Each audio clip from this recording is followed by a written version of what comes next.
Live with CDP, a weekly sports and entertainment podcast live on YouTube, Facebook Live, Twitter, and on audio via Apple Podcast, Google Podcast, Spotify, and Anchor FM. Now here's your host, Chris Palme.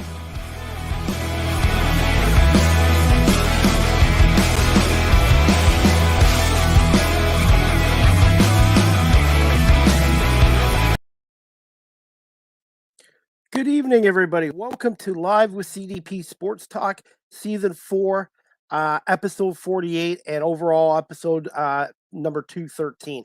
As always, Live with CDP Sports Talk is sponsored by Barry Collins Chevrolet Dealership, 905 Woodlawn Road West in the Guelph Auto Mall. You can check out barrycollin.com for their newest selection of new and pre-owned GM vehicles, or give them a call at 519-824-0210 and tell them that Chris Palme, aka CDP, sent you down to Barry Collin as well. And also, guys, the all-electric Cadillac Lyric and all-electric Silverado are now available for pre-order as well. If you want to go to barrycollin.com or give them again a call at 519-824-0210. Anyways, guys, welcome to Live with CDP podcast on this Tuesday, November 8th, 2022. And I'm looking forward to my guest tonight. Her name is Danielle Bain. She's a broadcast host and a Rinkside reporter with the American Hockey League's Toronto Marlies. And she's also an anchor with City News in Ottawa. And she was also involved with the National Basketball League of Canada as well. So just bear with me, and I will bring on my guest tonight, Danielle Bain, and we'll talk a little bit about her career and a little bit about the Marlies and what's going on in Ottawa right now with the Senators being up for sale as well. Just give me 1 second, guys, and I'm going to bring on Danielle Bain. Good evening, Danielle. How are you? I'm good. How are you doing today, Chris? Good. Well, thank you so much again for coming on. No problem. I'm so excited. Thanks for having me. No problem. I always do my sponsorship first, so I finally got a sponsor for my podcast show. Oh, I love it. No, that's awesome. You gotta pay the bills. Am I right? Well, yeah, and this is something I really enjoyed doing, and as I was mentioning too, I'm looking forward to being involved with the National Basketball League of Canada again as well.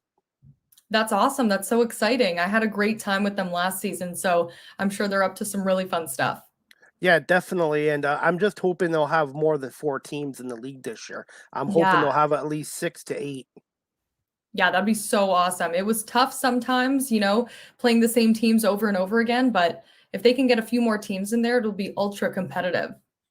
Yeah, and it was Aaron Sanders who mentioned me to Audley, who gave me the opportunity to do the Zoom shows with the league after each game. So I really appreciate Aaron Sanders, who's the voice of the Windsor Express, for putting in a good word for me. Awesome, Chris. Congratulations. Well, thank you. I'm still a work in progress, and I have a long ways to go. But yeah, my goal is hopefully to be in radio at some point. Awesome. I love that. I love that goal. So how was your day? My day was great. It's cold here in Ottawa today.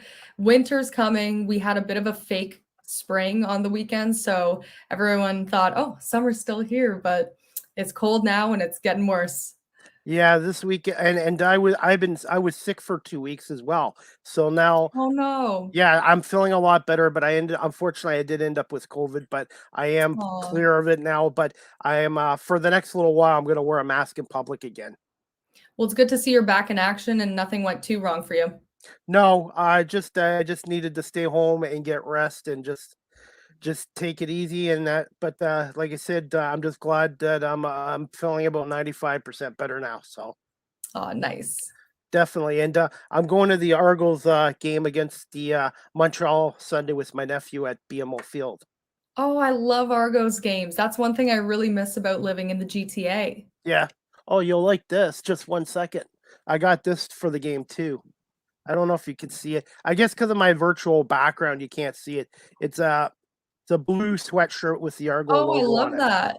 Yeah. So, yeah, I'm going to be wearing that and my Argos hat to the game and my winter jacket as well. Yeah. Oh, yeah. Yeah. BMO Field's a beautiful stadium, and I'm hoping they can at least get 20,000 people to the game on Sunday, at least. Yeah, I think they can make that happen, especially since it's coming down towards the end here and the Argos are doing really, really well. So I think that they can get a good fan base out.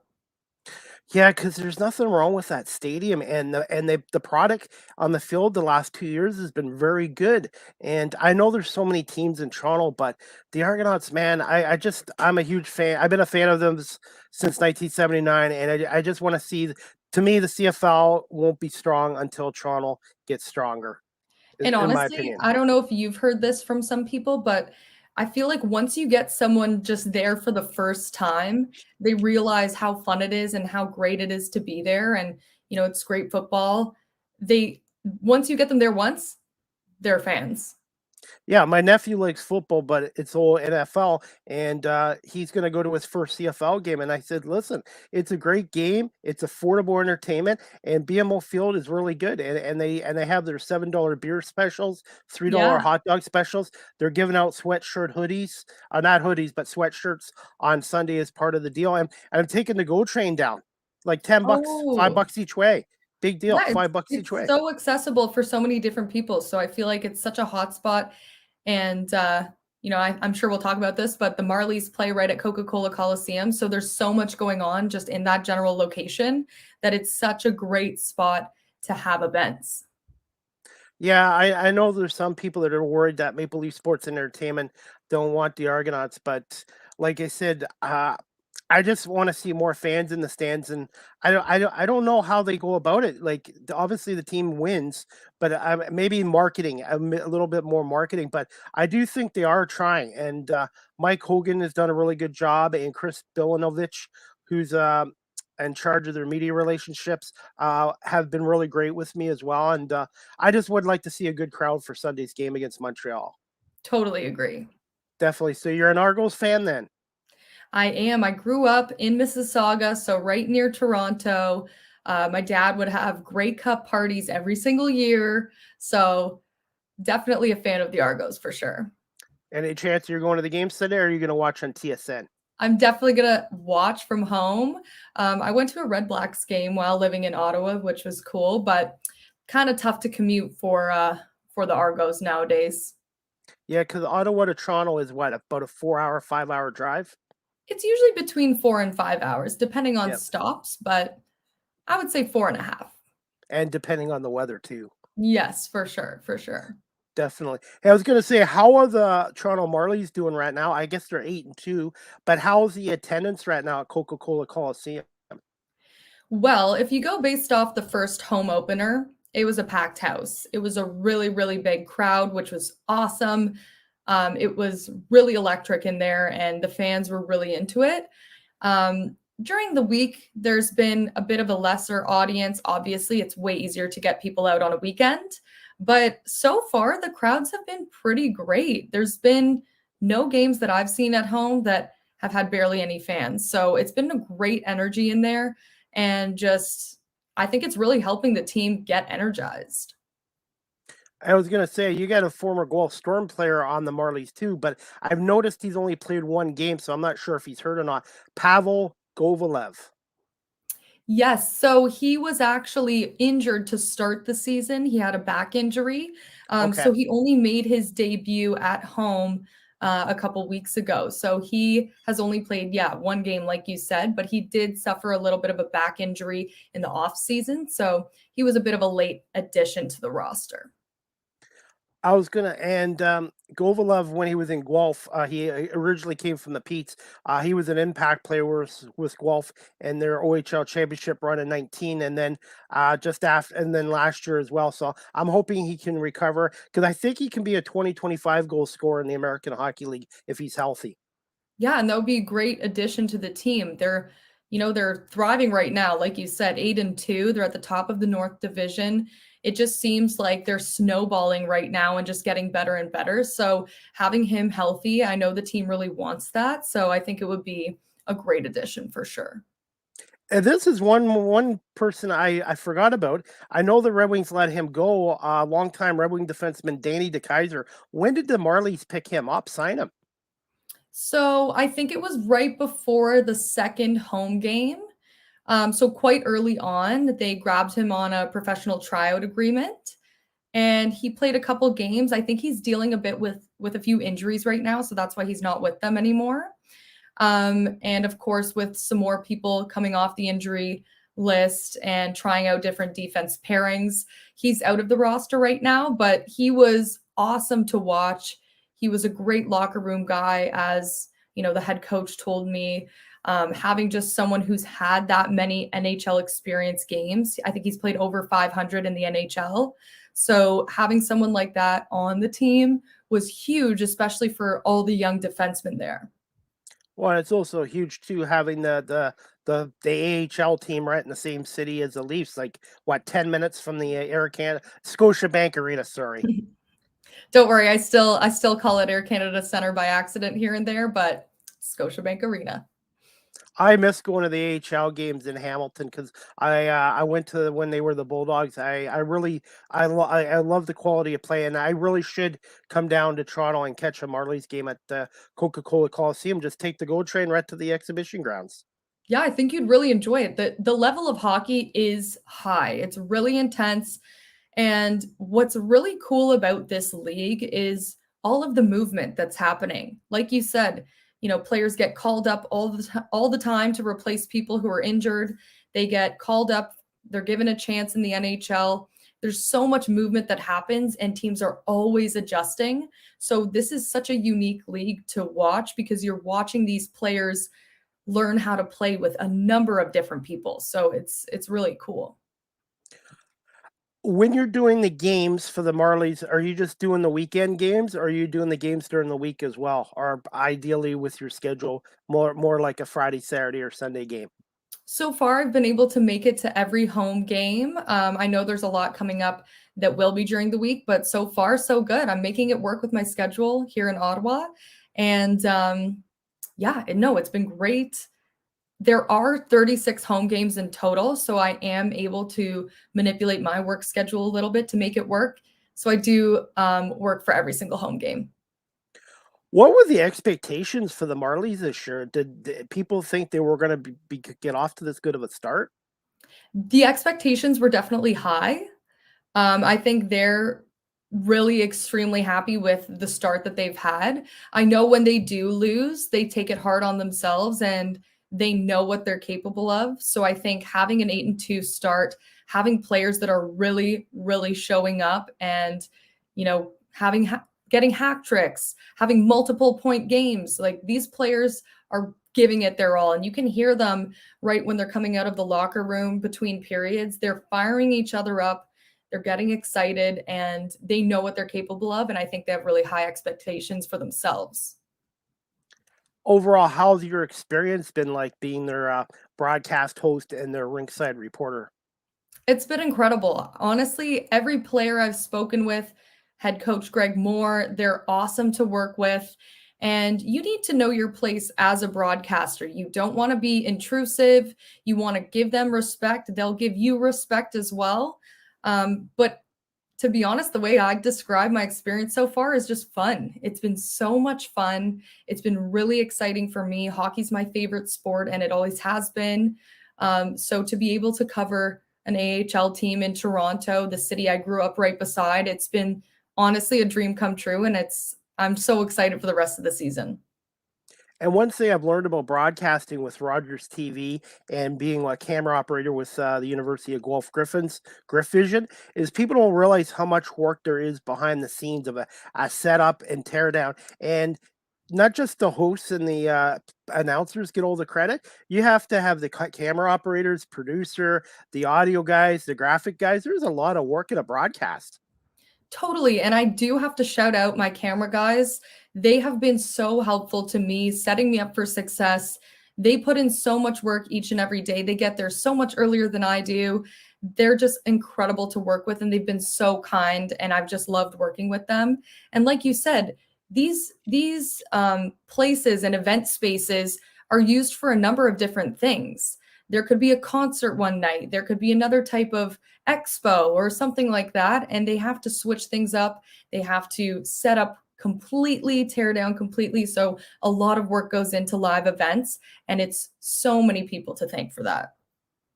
Absolutely. And sometimes with doing live broadcasts with the Ontario Hockey League Squall Storms, sometimes things happen during a broadcast and you just have to go with the punches and stuff. I can definitely relate to that, Chris. There's been some hilarious moments where maybe the viewer might not have noticed a few situations or mistakes that I've made. But like you said, that's why I love live events and live sports, is because you're always, like on the edge of your seat. You never know what's coming, and you just got to roll with it and make it happen. So if you have the personality of rolling with the punches, then maybe you should look into some live stuff. In a way, I'm kind of lucky. I'm doing the radio stuff with my podcast, and I'm doing the TV side with Rogers and the University of Guelph Griffins. I have to admit, even before a Storm game or a Griffins game, still behind the camera, I still get a little nervous at first. But then once the game starts, I'm just zoned right in and focused on doing a good job. I can totally relate. I definitely get a little nervous here and there before certain aspects, especially during right before the beginning of the broadcast. I find I get a little nervous too. But once you're in it, you're just going. And one thing that I'm good at that I would suggest to anyone else who's looking to get into this industry is you can't dwell on the mistakes. You've got to just keep moving forward. And I'm really good at putting those out of the out of the mirror, just chugging along and just going on to the next. Because if you get in your head, it's only going to go downhill from there. Absolutely, and I've made my mistakes as well, but I just try to learn from them and try to keep improving every podcast and every day I do camera work for the university or for Rogers TV as well. Totally. And everyone makes mistakes. Everyone's human. As long as you prepare beforehand and you get as much knowledge as you possibly can, then a few little mistakes or word jumbles here and there, it's totally normal. Definitely, and I'm kind of doing this the unconventional way. But everybody in this industry has been really supportive of what I'm doing, and I want to continue to keep learning. That's what I like about doing this podcast, doing the camera work, digital writing, freelance media work with the Basketball League of Canada. Is there's so much to learn and to improve on as well. Totally. I know that I'm going to be learning from probably my whole career. So I find everyone I've reached out to is so unbelievably nice in this industry, and getting advice from people who have been in the industry isn't as intimidating as it seems. Something I wish I knew maybe a couple of years ago is a lot of people are willing to help you and give you advice or answer questions you might have. So I just feel that if you reach out to someone, worst thing they can do is say no. You know what I mean? Yeah, absolutely. And I would say in all the time I've been doing my podcast show, this is my 213th episode. I would say about 90%, 92% have actually said, yes, we'll come on. And I guess they've seen my work on my YouTube and all my social media pages. And everybody has been really supportive of what I'm trying to do. And a lot of them, like, they don't even care if I'm 50 or not. They're just being really supportive and giving me good advice and stuff like that. Yeah, I completely agree. And age should not matter in this industry for sure. I feel like if you have the talent, if you have the drive, you deserve a chance. And even at the college that I went to the College of Sports Media in Toronto.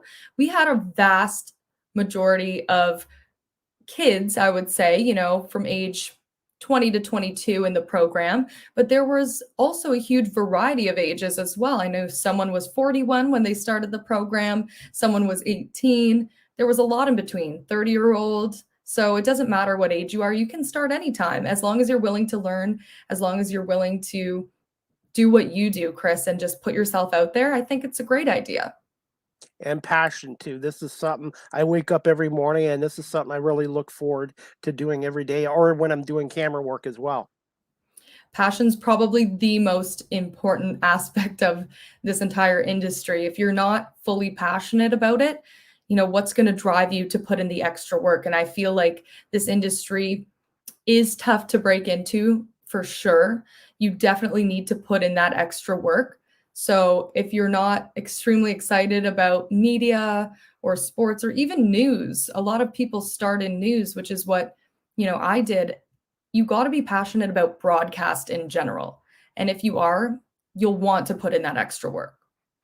Absolutely. And like you said, just being with the NBL of Canada was a great experience last year. I have to admit, I was a little intimidated by Doug Plum, the head coach of the London Lightning, but he did answer my questions. And I was on the court for their championship win over the Kitchener Waterloo Titans. And I was able to do live interviews with these guys after winning a championship. And oddly, Stevenson, I have nothing but a lot of positive things to say about the commissioner, oddly. He's a great person. I had so much fun working with him. He genuinely, you can see his love for the game of basketball and wanting to grow the sport in this country, and it shines through with what he does with that league. Sorry, crazy car driving by. It happens. It Oh happens. yeah. But what I was going to say about Doug Plum, so cool that, you're getting the respect you deserve as a media person. Doug Plum, yes, definitely intimidating at first, but that's because he's such an intense coach. And that's probably why he's such a great coach. So getting those experiences, getting to interview players, you can't just expect to join an organization and be interviewing the top players in the country. You know what I mean? You got to get those experiences in lower leagues. And the fact that you even got that experience with National Basketball League of Canada is impressive and so cool. And now I'm with the National Basketball League in the States. I've made friends with their coach and GM of the Albany Platoons and Will Brown and Freddie Zamaya from the Toledo Glass City. So being involved with the basketball league here in Canada has now led me with other opportunities with the basketball league in the States. And I think it's great they signed a 10-year partnership too. I loved seeing that because it was, some of those games that we saw between the Basketball League and National Basketball League of Canada last season were incredibly intense. They felt like playoff games. And having that type of competition and, exposing players to different leagues and teams, it just helps players grow. And that's the point of this league. Absolutely, and I've actually made some friendships out of both leagues. And one of the guys is Neil Foreman, the head coach of the Kitchener Waterloo Titans. Super nice guy, super great coach. And I even told him, even though you guys didn't beat London, two and a half out of those three games, they were in all those games. Other than maybe a bad first half of the game one, they were competitive, and they were four or five guys shorthanded too in that series. Yeah, and as the season went on last year, watching the London Lightning dominate all the time, it reminded me of one of those types of seasons where you have a dynasty team and you don't know how it's going to end up. Like it could be they go all the way and dominate the whole way till the end where the championship lies, or another team comes in and ruins that season for them. And I thought the KW Titans had a chance in doing that, which is why that final series was so intense. Okay. I'm gonna get you some questions now too. So first one I wanted to ask you is, can you just tell my audience here? I live in Guelph, by the way, so and we're without a team now. So I'm hoping the National Basketball League of Canada will look at Guelph as a possible expansion team. I'm just putting that in my 2 cents. But can you just tell my audience here in Guelph just a little bit about yourself and where did you attend school, and did you have any mentors when you were starting out in this industry? For sure. Growing up, I grew up with three brothers, but surprisingly, I was the sports kid. So, my brothers did a few sports here and there, but growing up, from a young age, I was obsessed. My dad put me in a bunch of different sports. So they've always been really important in my life and just a huge part of my life. Um, Moving on from high school, I went into university at Wilfrid Laurier. I took kinesiology there as my undergrad. And it was kind of one of those situations where, I thought I have to go to university and get an undergrad. What am I going to do? And I truly picked kinesiology because of my love for sports. There's a lot of different aspects of that program that help me today, some that I don't use as much, but I'm really happy I went through with that program and, was able to graduate there.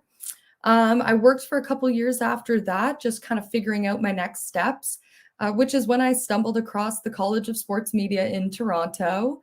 And after going for a tour there, I thought, okay, this is what I've got to do with my life. I love sports. I love the idea of broadcast, telling stories, getting the best out of athletes. So I enrolled there, Spent 2 years at that college, which was incredible.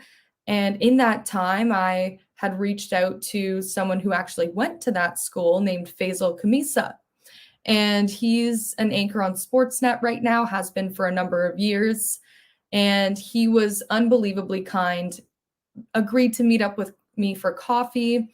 We met up, and since that day, he was the first and still to this day is my longest lasting mentor in this industry. He's a great person, gives great advice, and has just been a really big help here in my career so far. So after graduating from that college program, I started out with a television reporter slash anchor role in Thunder Bay.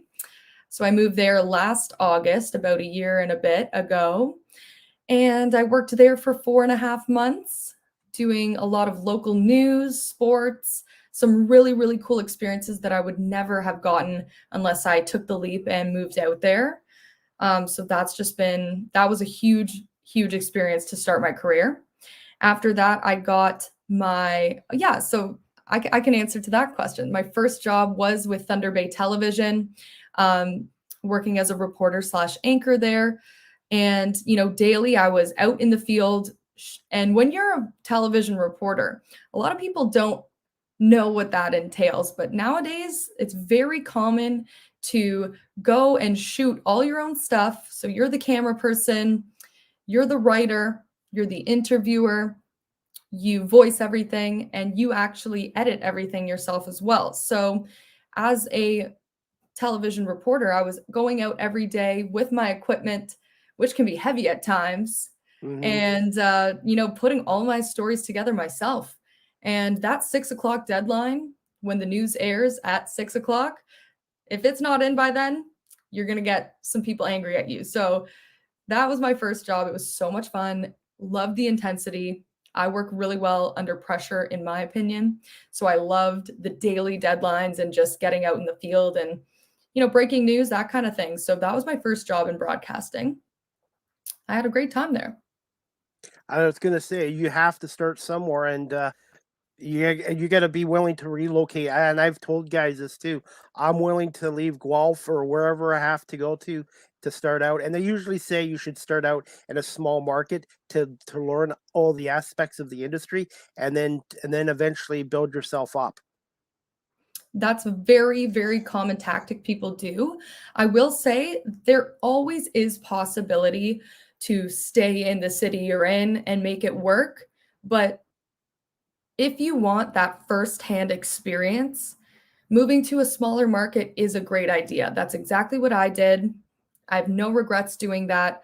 I was, getting incredible story opportunities. I covered a federal election. I was getting really great opportunities in that market that I would have never gotten anywhere else. And I think it's, if you're willing to relocate, go for it. I was ready for the adventure and I have no regrets. How long were you in Thunder Bay, time wise? So I was actually only there for about 4.5 months. And how much of an adjustment was it going from being from Mississauga to Thunder Bay, which is pretty well the end of the province? Yeah, exactly. It's quite close to the Manitoba border there. It was an adjustment a bit because I am so used to the GTA and the large population, but there was something so awesome about Thunder Bay. I love the sense of community there. People are always willing to give you their time and they want to be interviewed. They're not shooing you away on the streets like how it can happen sometimes in Toronto. There is something so beautiful about a place like that that has such a strong community and beautiful outdoor space. And, in that community too, people care about local issues. They really do. So that's what drove our news station. And that's why we had such a great audience, is because they really cared about the types of stories that we were able to put out. One thing I wanted to ask you as well is sometimes you got to cover stories that are kind of really difficult as well. So you got to try to keep yourself um, have what's the word I'm looking? A strong support system outside of work, because sometimes the stories can be really difficult to cover. Yeah, that's a great point. I mean, in my first 2 weeks of moving out to Thunder Bay, I had to cover quite a difficult story, um, where a young person had passed away, and I had to interview their family and kind of go through that first experience, and it was tough, and you really gotta try and put things in perspective. Unfortunately, people do die in this world and it's terrible. And what you see doesn't mean you can't feel those emotions of sadness when you're going through it and when you're reporting on it. It's just you got to keep things in perspective and know that things do happen and you have to accept them and you got to keep going. So it is a really tricky thing to do, Chris, but it's great to get that experience out of the way the first time so that you can understand how you feel, keep going forward, and do what you need to do to feel okay about going forward. There's a human element to stories too, as well. One thing I wanted to ask you too, Danielle, do you guys have debriefings after stories, like after difficult ones, just to talk through it out? I won't say there's anything that's permanently set up like that. But everyone that I've worked with so far in both newsrooms that I've worked in is totally open with dialogue. They're very approachable people. I know sometimes news anchors, reporters are looked at as they have no emotions, they have no heart. Um, that's not true. It's just the sheer volume of stories that we're covering like that. So I think because I have such an amazing boss who's very approachable, I can talk to him at any point if I'm feeling, off about something that happened. Communication's huge. And one thing you were saying as well is you pretty well have learned everything you need to know, and that's the more you can learn, the more you can do, the more valuable you are, either in radio or TV or whatever you want to do. Totally agree. Yeah, I'm always going to be learning. So it's cool to get these experiences in and, see if you belong in this industry because there are a lot of people who start out thinking that this is what they want, and I will say it's not for everyone. So getting those experiences in early has really helped me understand that I will, continue on in this industry and I do feel like I'm the right fit. Reps are important as well. Just reps and just and that's what I'm trying to learn in TV. I'm trying to learn to do graphics and doing whatever I can just so I can know if I like it or not. And just the more you can learn, the more of an asset you can be. Totally. And you told me that you volunteered with Rogers TV. I Yep. also volunteered with Rogers TV here in Yep. Ottawa. Such an amazing experience for me. And that's exactly what you're saying, the reps. That's where I got multiple reps in with live television. And I truly believe that that really helped me be able to get this gig as the Marlies sideline reporter. I wouldn't have gotten my job with the Guelph Griffins, Griff Vision, if I didn't volunteer with Rogers TV. And one of the guys is one of the TV hosts there. He knew the guy from the University of Guelph, and he brought putting my name in, and that's how I ended up getting my job is through volunteering with Rogers, and then a connection with the university.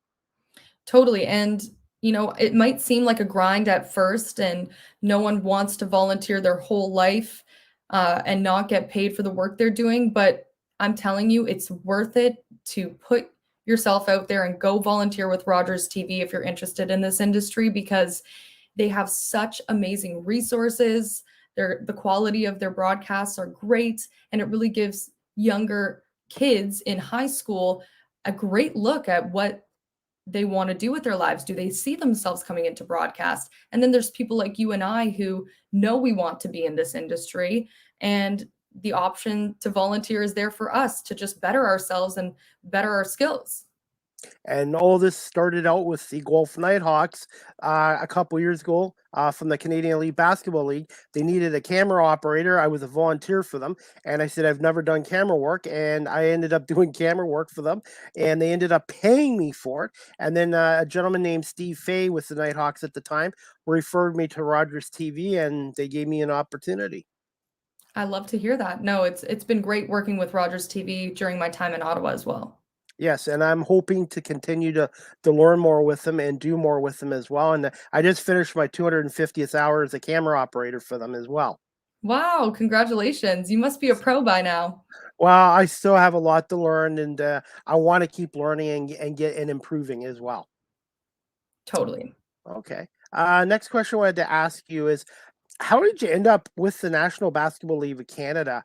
You already answered the second part. What was the experience like? But how did you end up with that league?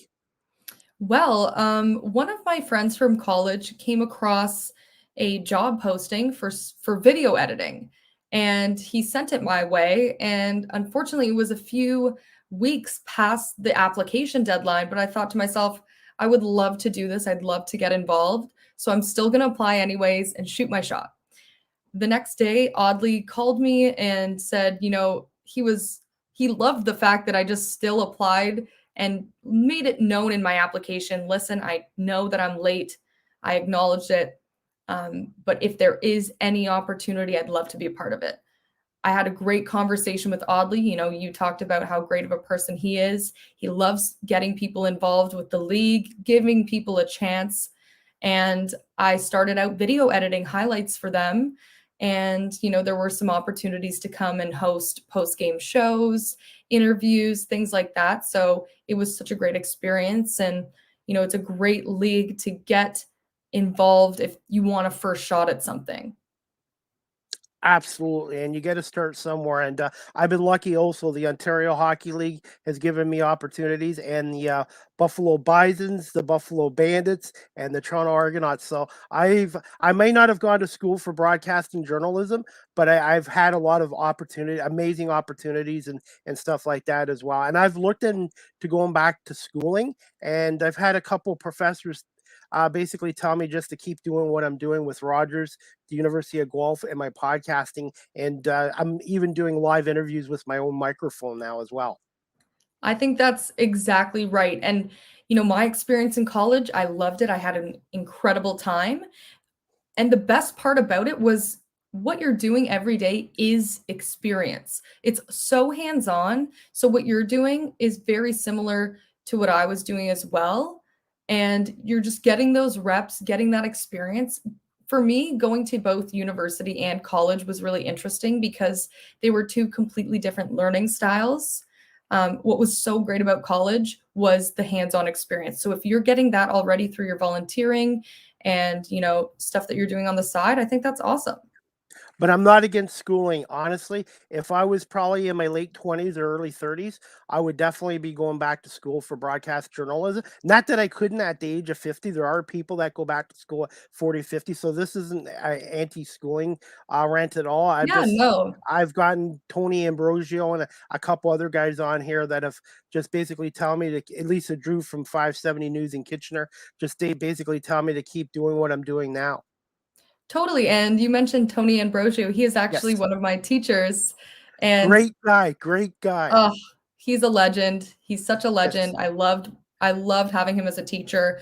But another thing too is, if you don't have the means to go to school, or if that's not a possibility for you, getting people like Tony or reaching out to people in the industry to get advice from, that's invaluable as well. Absolutely, and Tony came on my podcast and gave me over an hour and 20 minutes of his time as well, so I love that. I'm not surprised. He's a great guy. and, not and I've made friendships out of this, but also contacts too, contacts, friendships, and what's the other word? Connections as well. That's huge. Yes. And, networking in this industry, not even for the sole purpose of getting a job, just networking in general, meeting people, it's so much of a help because it shows your personality, it shows that you're personable, it shows that you're willing to reach out to people, which is huge in this industry. So I think what you're doing is great, Chris. Well, thank you, and if I wasn't with the NBA of Canada, I wouldn't have met you as well, and, you're right, networking, it's just amazing. It's awesome. Yeah, it's so crazy. Like I totally remember you coming on as a member of the media. So it's so funny. That's how we got connected in this industry. Small world. It just one thing leads to another, and just meeting Aaron Sanders on LinkedIn has led to me to other opportunities. And I hope Aaron gets a chance one day on Sportsnet or TSN or ESPN. He has that voice. He totally does. He has such an iconic play-by-play voice, and he's doing exactly what he needs to do. He's getting those reps, and he's getting more opportunities. I remember watching throughout the summer, he was doing more games in some other leagues as well. So I think if you're just getting those reps, putting in the time, I think people will get the opportunities they deserve. Definitely. Are you okay for another 5, 6 minutes time Yeah, wise? of course, no problem. Okay. Originally, my podcast was called 30 Minutes Live with CDP, but a lot of my podcasts have been like an hour, hour and a half. So I just scrapped the name and just called it Live with CDP Sports Talk or podcast and not have a time constraint on it. And I always double check with my guests too. Sometimes my guests can only come on for 20 minutes or some can come on for an hour and a half. So I always just try to be really flexible with my guest schedule and availability as well. Yeah, no problem at all. Keep going. Definitely. Now I gotta ask you this question. Can you just tell us about your role with City News Ottawa and how did you end up there and what's that experience been like as an anchor there in Ottawa? Well, I applied for this job when I was applying to a bunch of different places. This is before Thunder Bay as well. So I never heard anything back from them. But while I was in Thunder Bay in late November, I want to say, um, I was reached out to by the news director at City News Ottawa. And for those that don't know, City News Ottawa is just radio here. There is no city TV station in Ottawa. So it's an all news radio station right here in the capital. And they were interested in interviewing me for the role of afternoon news anchor. So I interviewed for the position, ended up getting offered the job. And for me, I think my passion does lie in television. I have been so surprised at how much I've loved radio, though. So for me, it was a tough decision at the time. Do I want to pick up my life and move strictly to radio? And for me, the decision was yes, because I learned that Rogers TV existed here. So I was able to do both radio and television by working for City News Ottawa and volunteering at Rogers TV. So it was a win-win situation for me. And what's interesting is I actually moved to this city the same day the truckers arrived. Oh wow. So Good timing. that's how things started for me. Although I will say I wouldn't change a thing because getting thrown into the fire to cover a situation like that was absolutely wild, but it was the best learning experience I've ever had. So it was a crazy start, but it's been so awesome to dive into the issues that are important here. We joke about how, people forget Ottawa's in Ontario. People always forget. But Ottawa is a huge city. It's almost 1 million people. A lot of local issues, obviously federal issues as well. So it's been super, super interesting and cool to work here where there's always news on the go. So it's been great so far. When you first got there, what were your shifts like? Were you working 8-hour shifts or were you putting in 12, 14-hour shifts with everything going on? Because I was the newbie, I wasn't thrown that much into the fire. I will say, because I'm one of the anchors, I'm always in studio. So I was on the air at the time from 2 to 6, and I would prepare for the show beforehand with my co-anchors. So I had some pretty normal shifts here and there, but you always wanted to be on call on the weekends and things like that, just in case, some stuff went down. Overall, and I was gonna say, overall, how do you like living in Ottawa so far? I absolutely love it. I had only ever been here once before moving here when I was really young, so I had no idea kind of what I was getting myself into. But incredible green space, incredible restaurants, places to go. Obviously, it's great having an NHL team right on the outskirts of the city. Also having a CFL team. Of course, I love sports, so it's been great to immerse myself in those markets and seeing kind of what's there. Overall, no complaints about Ottawa. I've never been to Ottawa, and I guess I should go to Ottawa. I've been to more of the states than I have my own country. And just talking to my guests from Ottawa, yourself from Ottawa, and Rod Peterson from Calgary, and a number of people from Western Canada, I need to start visiting more of Canada and around the provinces instead of the states all the time. I definitely back that motive, Chris, because I started, traveling around Canada once COVID happened and it was kind of hard to go anywhere else. I made it my mission to see more of this country, and I've been able to do that, and it's just been incredible. Definitely. And you were right, Ottawa's a great sports city. Now I'm going to put you on the spot here. Senators are going to be for sale. Do you think Ryan Reynolds will go with somebody to buy the team? Well, listen, he's obviously everyone's favorite choice because number one, he loves Canada. I love when celebrities are Canadian and they're not afraid to flaunt it. I love that he does that. Even on Jimmy Kimmel the other night, he was talking about Vanier, a small little neighborhood in Ottawa. So when people hear that kind of thing, they get so excited. And there's a lot of excitement in the future of this organization. I know they're really wanting to build a new arena that's in the city. So it's a great perspective option for buyers. I think the potential for a market like this is incredible. So obviously people want Ryan Reynolds, but like he said on Kimmel, he's going to have to find a sugar daddy. Yeah, because I think right now, what are the Senators worth? I think $600 million. I think so. There was a report that just came out on, the evaluations of all the different teams and things like that. So I think you're right. And Canada, Ontario, is that about the same distance to Ottawa as Hamilton is to Toronto? I would say it's more like Mississauga to Toronto. Mississauga to Toronto, so really not that big of a deal. 20 Exactly. minutes. And there's definitely not the same type of traffic in Toronto as there is in Ottawa. So usually getting to and from the Canadian Tire Center isn't as bad as people make it sound. Okay, because I really should go to a Senators game and make a Yeah. weekend of Ottawa. So, okay. I just get a couple more questions for you. This one I wanted to ask you. What is your most memorable interview you've done so far in your career, TV and radio wise, and with the Toronto Marlies so far? Well, with the Marlies, there was an awesome moment that happened in one of the games recently. Joey Anderson, one of the players on the team, he was 1 point away from his 100th point in the AHL. And both him and Adam Gaudette were on a 2-on-0 empty net.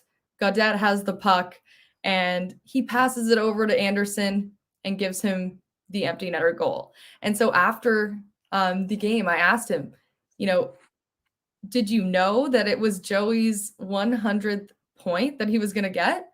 Is that why you gifted him that goal? And he said to me, he laughed and just said, no, but he was yelling at me the whole way down the ice. And so I just gave it to him. I thought, this guy must really want the goal. So it's just little things that you pick up with the team and getting to see their personalities and how much they love being on a team with each other. I found like that was just such a great interview and just seeing like the raw emotion on their faces. So that was really awesome there.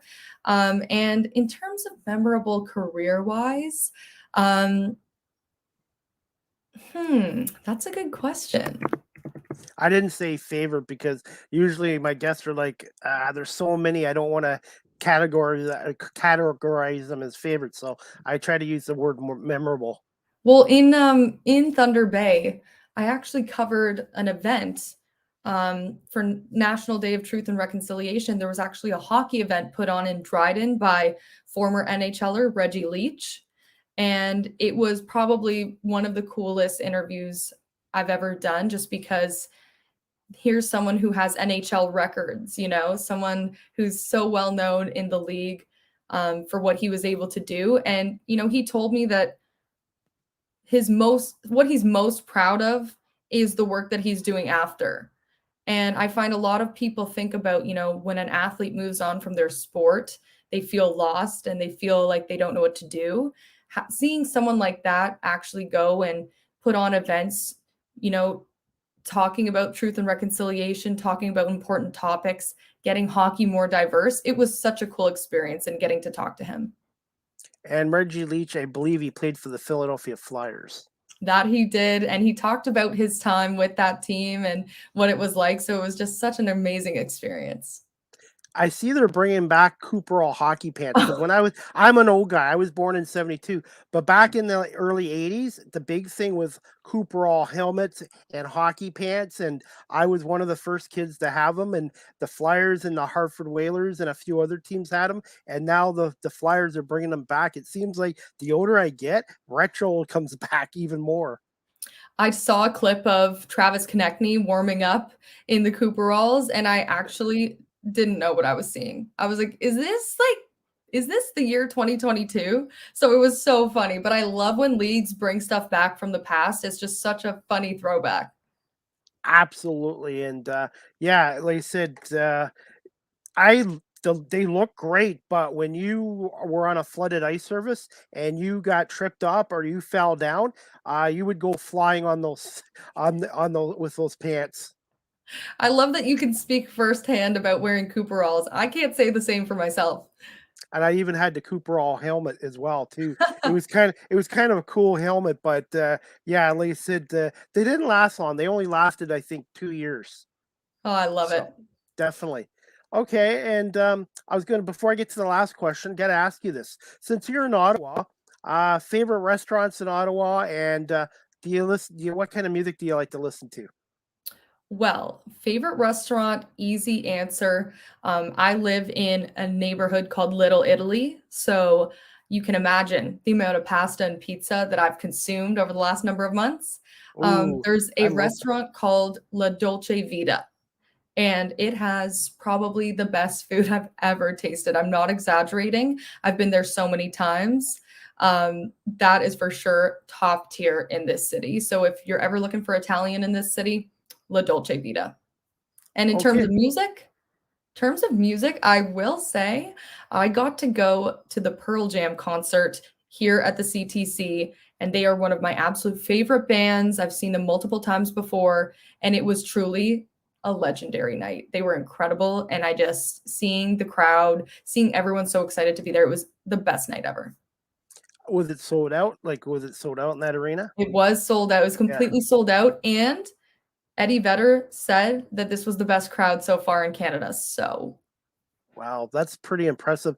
I was supposed to go to a concert a couple years ago in Buffalo for Billy Joe, and unfortunately the pandemic canceled it. And then the next year we still had restrictions and we couldn't get over, and I had to fight with Ticketmaster to get a refund. And I said, "Listen guys, if I could get over the border, this was 2021, I would, but and unfortunately I wasn't able to, but that's one thing on my bucket list is to going to a concert at some point." yeah, you definitely got to go. Concerts are one of my favorite things in the whole world. So, I definitely back that choice. Okay. The last question I want to ask you is any advice for those who are looking to pursue a career in broadcasting, either radio or TV? And where can my audience find you on social media? And I want to put you on the spot here. Grey Cup prediction. Ooh, that's a good question. Okay, so firstly, in terms of advice, I would say it all comes back to the work that you put in and how much you want it. I will say there's nothing wrong with discovering that something's not for you. There's no way to know unless you pursue something. So I don't think there is any shame whatsoever in, you know, finding out, do I like broadcasting? Is this for me? And if you find out it's not, that's no problem at all. I feel like this day and age, people might feel a little bit shameful if they decide to pivot and go another direction. Don't feel like that at all. Give it a go if you're really, really passionate about, broadcasting and sports. I find if you want to be in the sports broadcasting world, you need to be fully passionate about both. And just remember that, everyone's human, everyone makes mistakes, and you just got to put the work in. And if you do all those things and, ask for help, ask for advice, put yourself out there, I don't think you can go wrong. There's really the worst that anything can happen is someone says no and they don't want to help you. So most people are lovely. Most people are so willing to help. And I think if you just go for it, you'll get there and be patient. I know also, like, I'm not that old And sometimes I feel worried that, I'm not getting somewhere fast enough, or I'm not getting an opportunity quick enough, or, I get worried and in my head about things like that sometimes. But remember, like you said, Chris, look at all the things you're getting to do. Age does not matter. It shouldn't matter whether you want to pursue your dreams or not. So I'd say just go for it and be committed. I have one thing I have to admit, you just summed it up right there. I need to be a little more patient because there's days where I'm like, I'm not learning enough at Rogers and I need to do this and that. But I guess you're right. I just have to be patient and wait for my time, for my opportunity. For sure. And you can't compare yourself to other people. There are so many people on ESPN or other networks that are younger, maybe even younger than me. And I sometimes think, oh no, how am I going to get to a spot like that when I'm older? Totally doesn't matter. You've just got to be patient. And especially in broadcast, you have so much to learn, even if you are in a good position in terms of your job. So there's always going to be opportunities in the future if you keep putting in the work. Absolutely. And where can my audience find you on social media?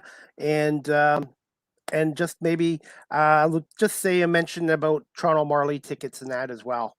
Yeah, of course. So on Twitter, I'm just straight up Danielle Bain right there. You can see on the bottom of Yep. the screen. Yep. On Instagram, you can find me at the handle D Bain with 3 eyes.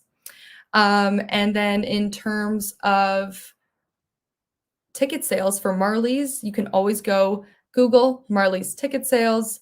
They actually have a really cool opportunity on right now where they play 4 games at Scotiabank Arena this season instead of the Coliseum. And you can get tickets to those 4 games for the price of 3 games. So there's really great opportunities. And I've seen tickets for the Coliseum for as little as $15. So it's really affordable. It's such a great environment. And you can find tickets on the website. And the Marlies take on the Grand Rapids Griffins, my team, the Red Wings farm team, Friday night on the road as well. Yes, and it's been a long journey on the road. They haven't played a home game since October, and their next home game's not till the 19th. So you do have some time to get tickets before the next home game if you're interested in doing that. Well, Danielle, I was going to say I kept you more than 45 minutes, but I was going to say thank you so much for coming on live with CDP Sports Talk tonight. This is my 213th episode and really appreciate it. And I would definitely would like to have you come back on again in the future as well.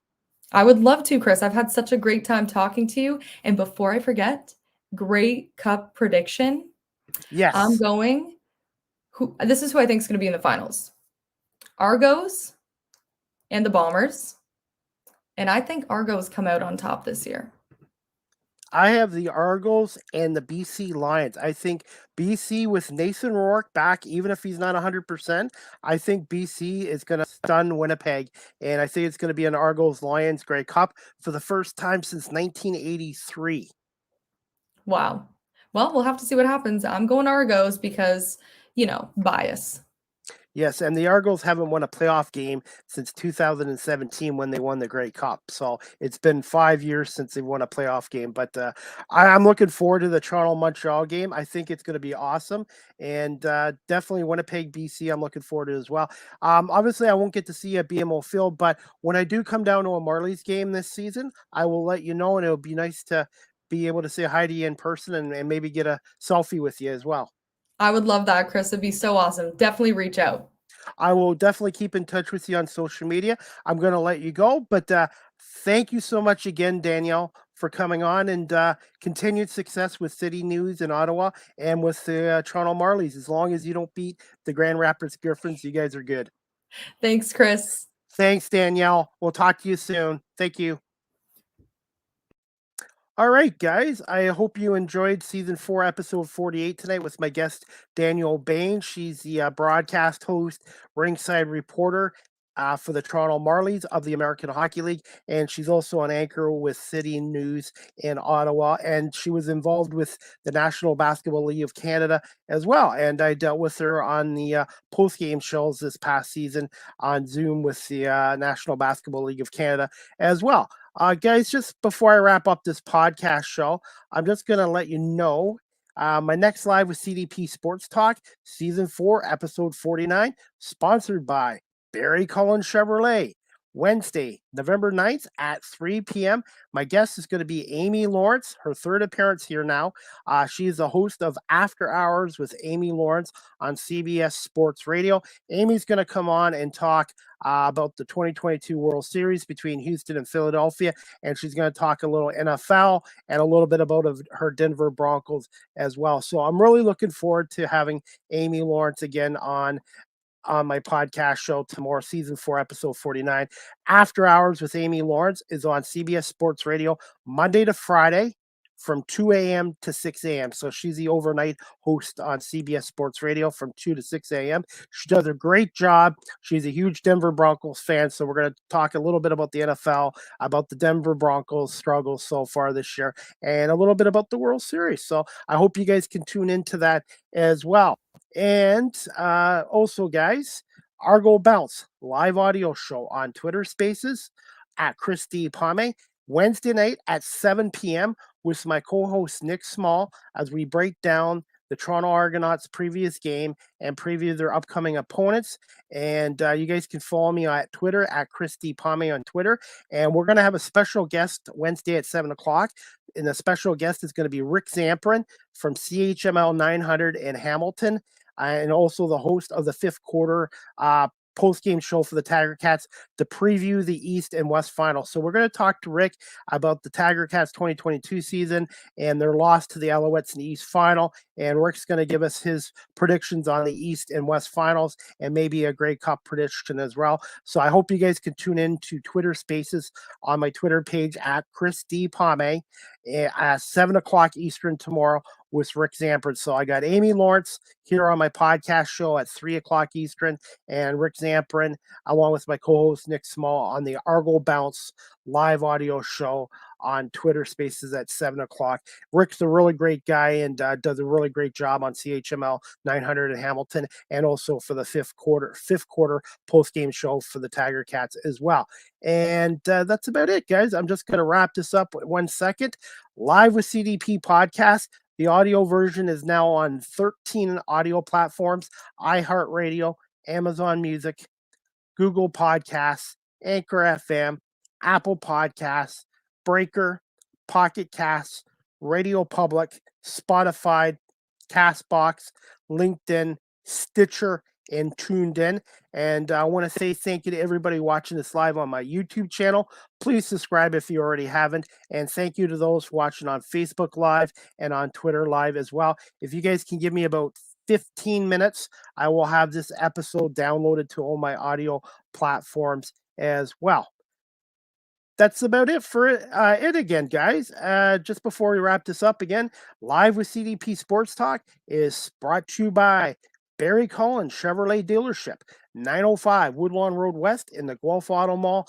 Check out barrycullen.com for their newest selection of new GM vehicles, pre-owned GM vehicles, and also you can call them at 519-824-0210. And also, guys, the all-electric Cadillac Lyric is now available for pre-order through Barry Cullen, and also the all-electric Silverado as well. And tell them that Chris Pame CDP sent you, and check out one of their sales guys, Nathan Laud. Really good guy. And I just bought my latest news vehicle from Barry Cullen Chevrolet, a 2023 Chevy Trailblazer. Hopefully will be coming soon as well. So again, thank you to Barry Cullen dealership for sponsoring this podcast show. And guys, go Argonauts. I'm looking forward to the game against the Alouettes Sunday at 1 o'clock from BMO Field on TSN and TSN 1050 with Mike Hogan on the radio. That's about it, guys. Again, I want to say thank you to my guest, Danielle Bain, for coming on tonight. And I'm looking forward to tomorrow with Amy Lawrence from After Hours with Amy Lawrence on CBS Radio. Again, 3 o'clock here Eastern, and then 7 o'clock tomorrow night, Rick Zamperin will come on my audio show along with my co-host Nick Small for the Argo Bounce as well. I hope everybody has a great night. And again, thank you for watching and listening to Live with CDP Sports Talk, sponsored by Barry Cullen Chevrolet Dealership here in Guelph. Good night, everybody, and we'll see you guys tomorrow afternoon at 3 o'clock with Amy Lawrence from CBS Sports Radio. Good night.